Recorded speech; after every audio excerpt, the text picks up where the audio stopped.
right, it'll take a few seconds for this to catch up, and it's great to be back live and fantastic. It looks like we are live on YouTube. Thank you so much, Michelle. So this is my first live back after a while, and it's my first live in Nicaragua. I'm in Managua, Nicaragua, and very exciting. We've had people from Nicaragua on before. We've had expats, we've had business professionals, but we've actually only had one person from Nicaragua on the channel, and that was interviewed by my VA, Caroline. She did that interview in Spanish with a plastic surgeon. It was a very popular episode, but you're the first Nicaraguan I've gotten to interview. And so thank you for so much for that. And Michelle, you are an SEO content writer. SEO is always interesting to me. And when people talk about SEO, I immediately think, yes, that's something I want somebody else to handle, because it's a little bit complicated, but there Yeah. are some quick things that people can do to strengthen their search engine optimization. We talked a little bit about that before. Can you give one or two just quick tips for people, something easy that they can do to drive more traffic to their site? Yeah, I know SEO might sound complicated, but it's not. You can trust in the process and you're going to get things going.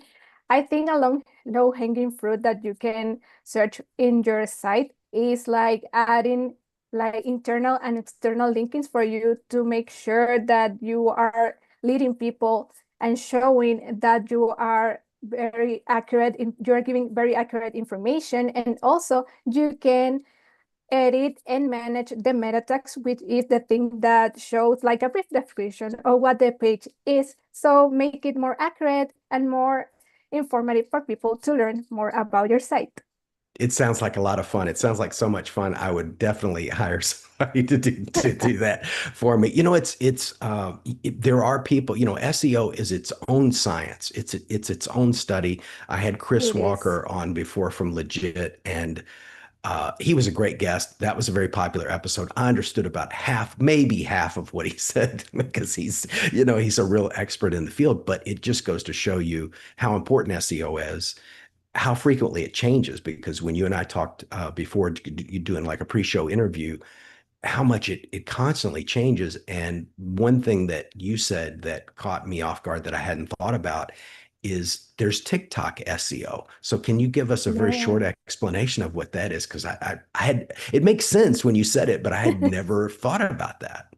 Yeah, there is such a thing like TikTok SEO. SEO is not only just for Google and using the search for writing a keyword, but also you can go like younger generations, especially like to use TikTok to search for things like new recipes, outfit ideas, like food recommendations, and adding like those keywords to your videos and mentioning on your recording or when you're on the text that is inside the video, you are going to show more than the people that is not doing that. So if you're not using keywords on your videos or TikToks, or if you want to show on TikTok, you need to do these things because if not, you are invisible to the modern audience. Because TikTok is like saturated with a lot of images and people is just scrolling and scrolling and scrolling. But you want to get that people to stay there since you're answering their questions. And that's what the platform wants. I always call it the casino. So YouTube is a casino, and the job of any casino is to keep you in the casino. So YouTube wants you to stay on YouTube. LinkedIn, now they don't like outside links on LinkedIn. They want you to stay on LinkedIn.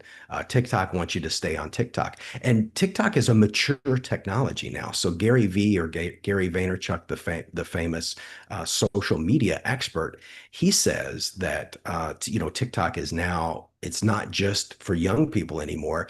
There's a lot of people in the 35-year-old age range now that are consuming a lot of TikTok as well. So a lot of people think that it might just be for younger generations, but marketers are finding now older audiences, just like it when I got on Facebook in, let's just say I started getting really active on it in 2008.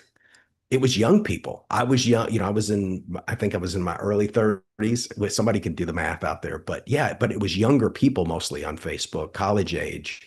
And then we all matured. So now Facebook, jokingly, we say, everybody's grandmother is on Facebook because it's aged all of these years. It was the hot new thing Yes. in 2008. And I'm seeing LinkedIn as I'm seeing a lot more younger people are coming into LinkedIn, understanding its capability, particularly in Nicaragua.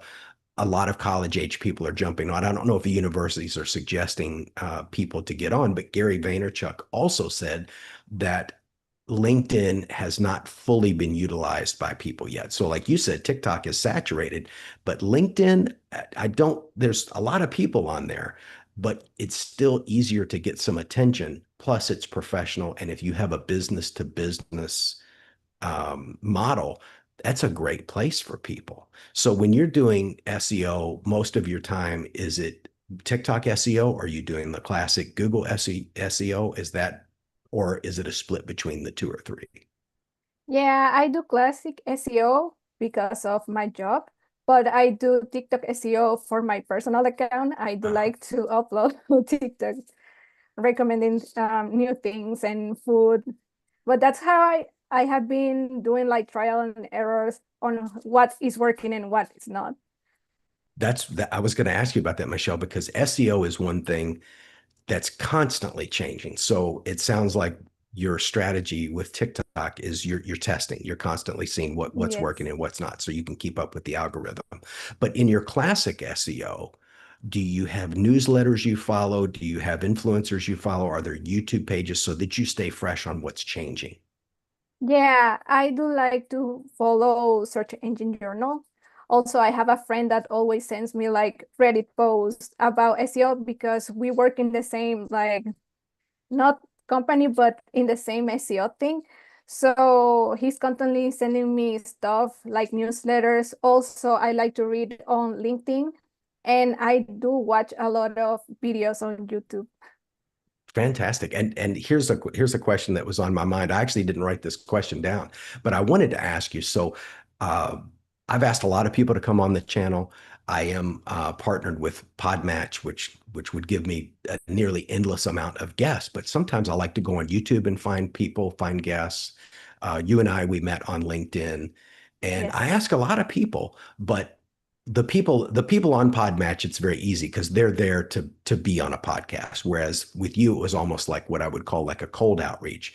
So right here, live on the in the public, a lot of people have I've invited them, but they haven't come on. What was it about the channel or my LinkedIn page that made you say, you know what, I'm going to take a chance with this guy. We'll go for the video? Because I'm always curious about what makes people say yes versus what makes people say no. Yeah, I did say yes because we have been like chatting on my LinkedIn post for a while now. And when you mentioned the podcast, I was like, oh my God, no, I don't want to because I get pretty scared about trying new things, but I do like to try new things. So I said that that might be a good chance for me to know if I like this or not. I And did. Yeah, I'm sorry. Go yeah. ahead. No, and I feel that you and I have like a similar background, like kind of similar. So I think you and I make a good click and a good match. So it's nice talking to you. I appreciate that, Michelle. Thank you so much. And LinkedIn, I think it's great. I keep telling everybody I'm working on this second book, and it talks a little bit about LinkedIn, but it's really about networking and making connections with other people because Yes.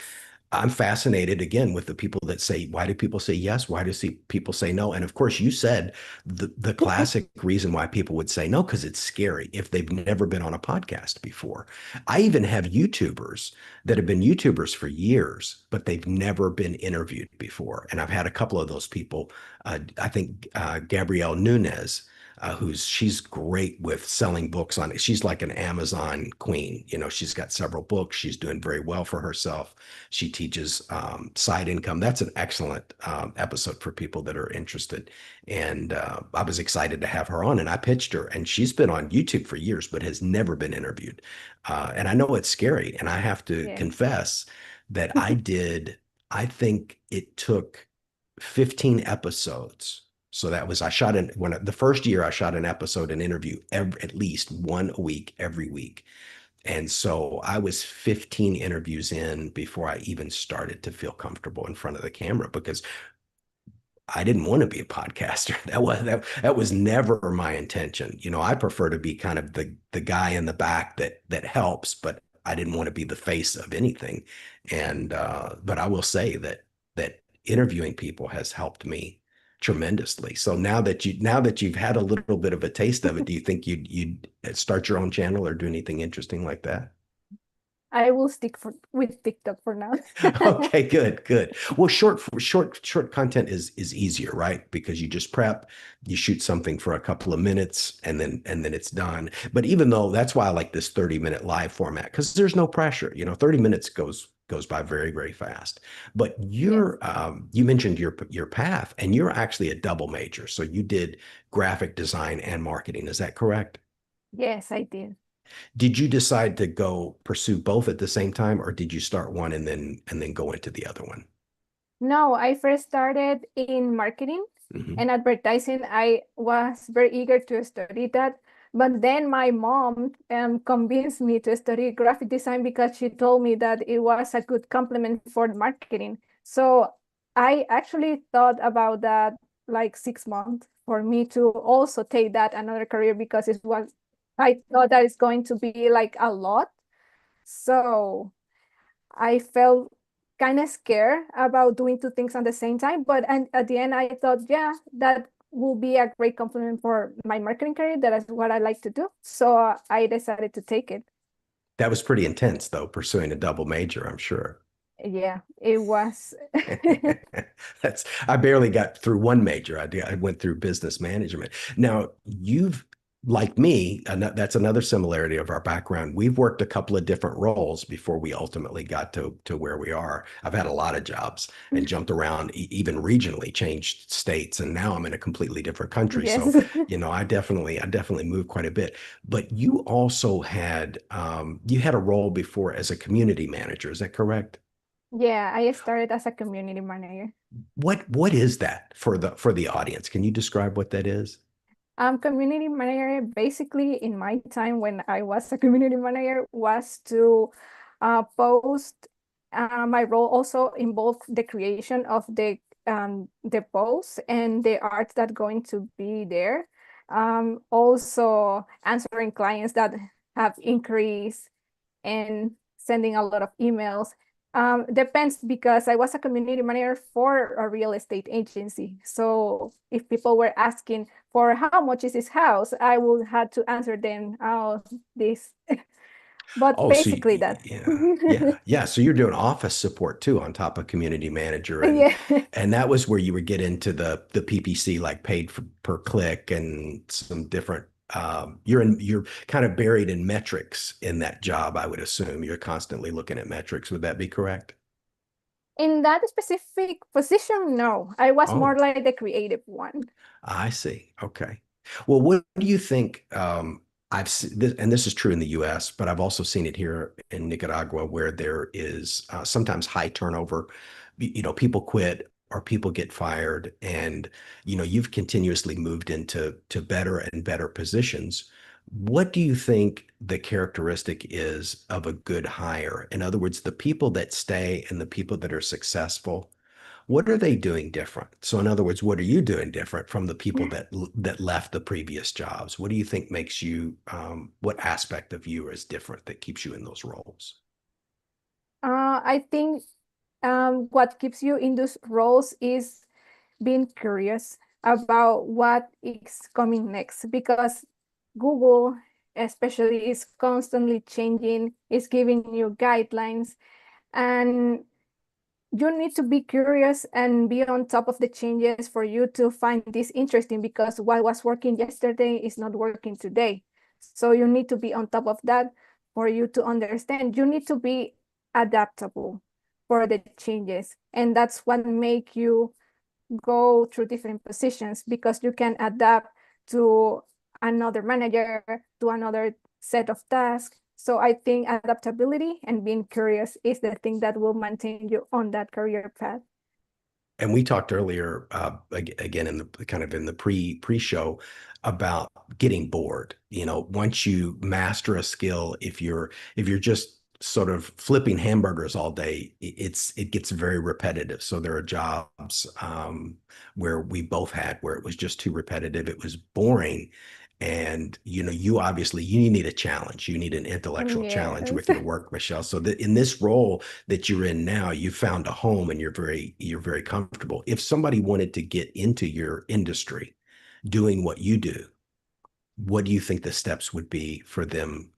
Do you think they have to have a degree in marketing? What would you suggest to somebody, let's say they're not in college yet, but they want to get to where you are?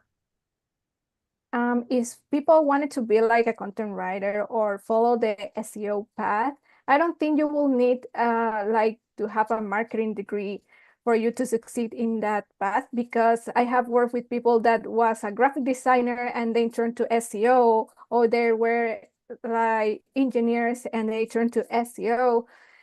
And I think that you need to step out of your comfort zone and try new things. Even though you fail the first time, you're going to learn that if you like this or no. And it's okay if you don't like it. You can switch to another thing that you will enjoy more.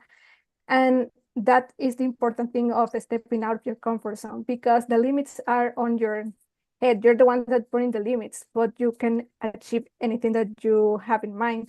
So you just need to find like a good company or like a good set of people that can help you understand that the scary SEO is not as scary as it seems, because at the end of the day is the organic part that is people seeing, but you don't need more than that. You just need to try to understand, and when you try to learn the scary words and the scary acronyms, you're going to get it and you're going to say, ah, that's not that hard.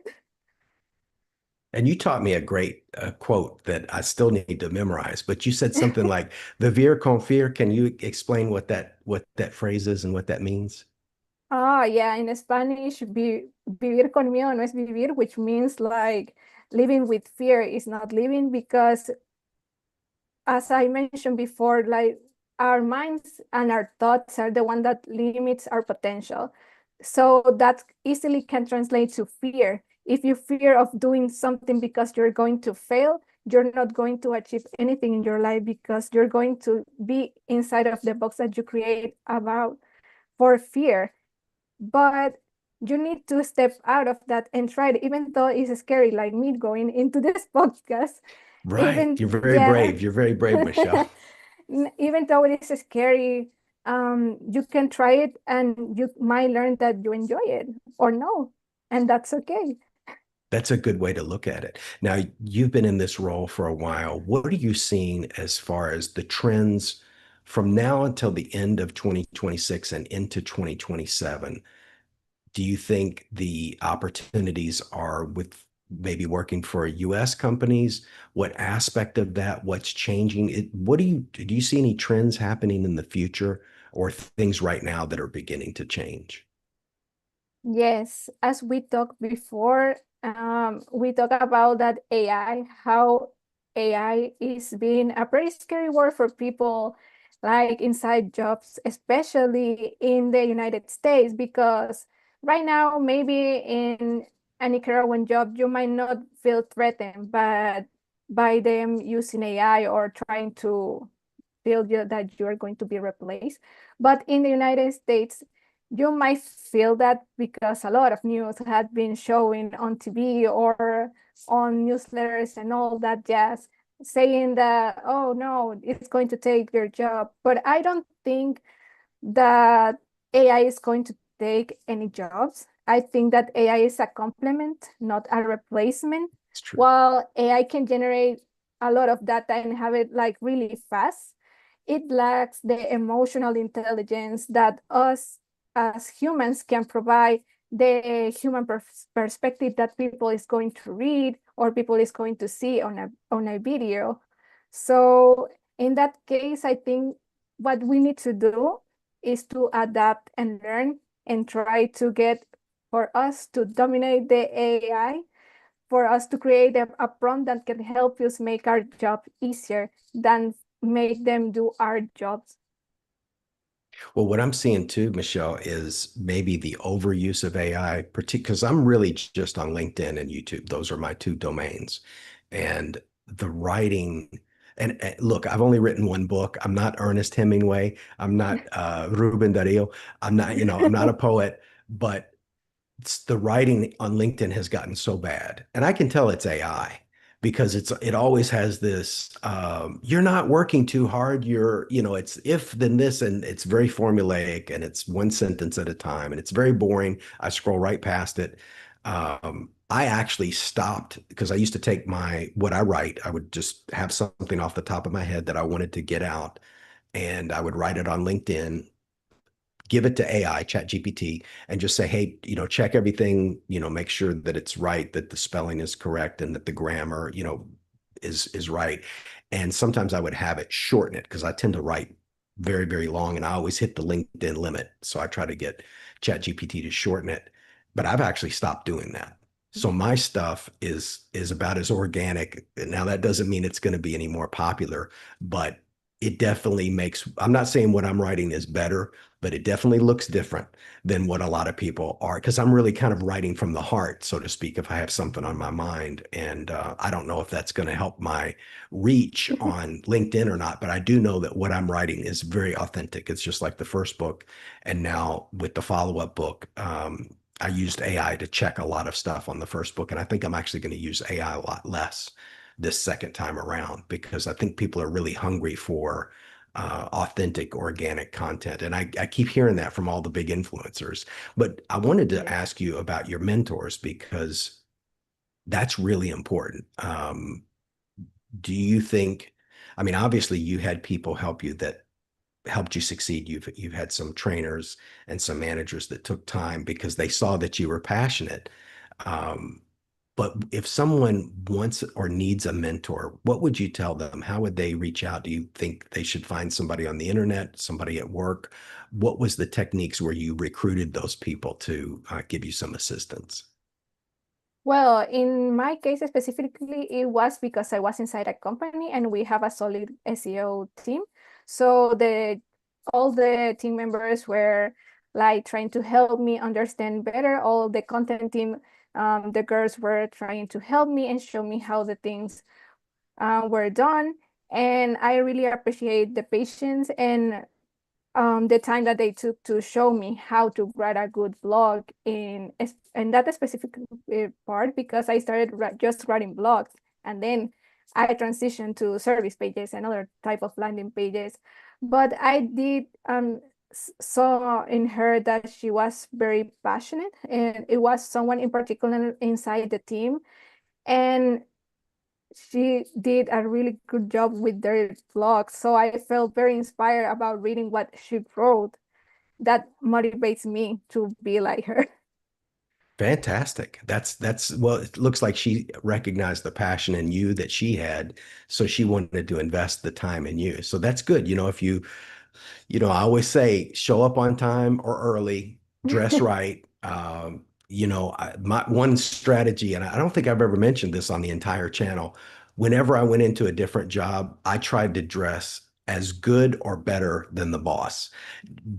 I know it sounds strange, but just your appearance and punctuality gives you so much credibility in the office, even Yes. if you don't have the skills yet. If you look successful, people will defer to you and think, okay, this, like, if you've been on the job 2 weeks and a new person comes in and they see you and you're dressed very professionally and you're there at your desk work, they're going to think you're, maybe a subject matter expert. So Yeah. I always tell people you can look the part without being the part. You don't want to fake it, but I think punctuality and appearance, even though it seems very basic, there's not many people that take advantage of that. And when management is later looking for people to promote to management, they're looking for the people that look professional, the people that come in on time.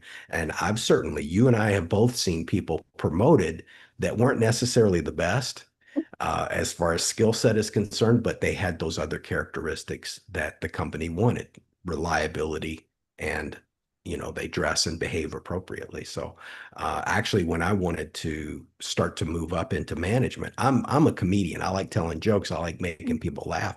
I had to rein that in and turn that down a little bit to be taken seriously because I like to laugh. I still always did my work and worked hard, but I like to whistle while I work and have fun. But to be taken seriously, I had to, be a little bit more serious. Have you had to make any adaptations in this job? Yes, I think like organization shows, even though that people is not looking at your screen about the tools that you're using, but it shows when you are organized. It shows in your work actually. So I think that's a very good asset to have to showcase your skills. What type of organizational techniques do you use? Do you have like mind maps? Do you write notes? How do you organize your thoughts? I'm pretty old school. I do have a big notebook and I use it to write all my Great. stuff. Also, I do use like Notion to tackle all my tasks. Notion. And I think Okay. Notion is very friendly and easy to use because you can add like GIF and memes and all that stuff to keep you entertained, but also accountable. Well, Dan Martell, a guy that I follow. A matter of fact, Dan Martell, when I read his book in November 2023, the book had only been out 1 or 2 months, and it was Buy Back Your Time. That book was part of the reason how I started this podcast. And he's a big fan of Notion. If you follow his stuff on LinkedIn, he's big on all media, but he's pretty big on LinkedIn too. And he talks about Notion. I don't use it, but it's the fifth time this week I've heard Notion, so I think I need to get cracking with it. There's a couple of other programs that are also on my list to work. So how hard is it to pick up Notion? Is it user friendly, pretty easy to learn? Yeah, it's pretty easy to learn. If you are curious enough, you can make it look really pretty and make it to your liking, but it is very easy to use. I wanted to ask too, because obviously in the workplace there's competition. There in the United States, a lot of people are hired from India, from Asia. Now there's a lot of people being hired from Central America, and then of course there's people in the US. So everybody's competing for these jobs, and of course AI is reducing some of the jobs. What do you think people can do to, let's say somebody's in Nicaragua in particular, here in country. What do you think they could do as far as their resume or their appearance on LinkedIn to differentiate themselves from the other hires? Is there any tricks to make people stand out? I'm going to talk about from my own experience. And Sure. since like last year, I was looking for a job actually, and what I started to do was posting on LinkedIn, posting everything that I know about SEO and about content writing for people to engage with my content, and maybe that will show that I'm a knowledgeable person that can be a great asset for your team. So also you can try to use the Harvard, I think it's Harvard template for resume that is Oh, okay. more straightforward, not fluff or a picture of you, just your credentials. And I And that's think called that Harper, is that right? Harper? no, Harvard, like the university. Oh, Harvard. I'm sorry. Yeah, yeah. I'm so sorry. I'm glad I asked, but no, that's great. Yeah, the Harvard, I would assume that the Harvard template would be excellent, excellent. And I'll say this live on camera now because I've talked to some people, and I want to say this openly because I am starting to grow a little bit of an audience in Nicaragua. I would like to have an event, a physical in-person event. It would be really simple. I would bring a photographer so that everybody could get professional headshots for their LinkedIn. I would have a professional resume writer so that they can, and then maybe even a That's person who's an awesome. expert in LinkedIn. And then people can just come, they'll get their photo, they can take their resume to the expert, and then the other person can just look at the LinkedIn page. And just a quick, somebody could come for 30 minutes and basically get a facelift, get an upgrade on their LinkedIn, but I'm trying to figure out where to have it. I don't want to charge if I can get sponsors and give the services away free. I would love that. Do you think people would be interested in coming to something like that, maybe? Yes, I think it will be like very attractive to people here because, as I mentioned before, like getting a job outside of the country from for an overseas company is like the goal right now for Ah. people. So helping them to try and improve like their profile in LinkedIn or their resume is going to be a big help for them. Well, thank you so much, Michelle. How would you like people to reach out to you if they have questions about your career journey and your role as an SEO content writer? Do you want them to find you on LinkedIn or do you want them to find you on TikTok? Where do you want them to go?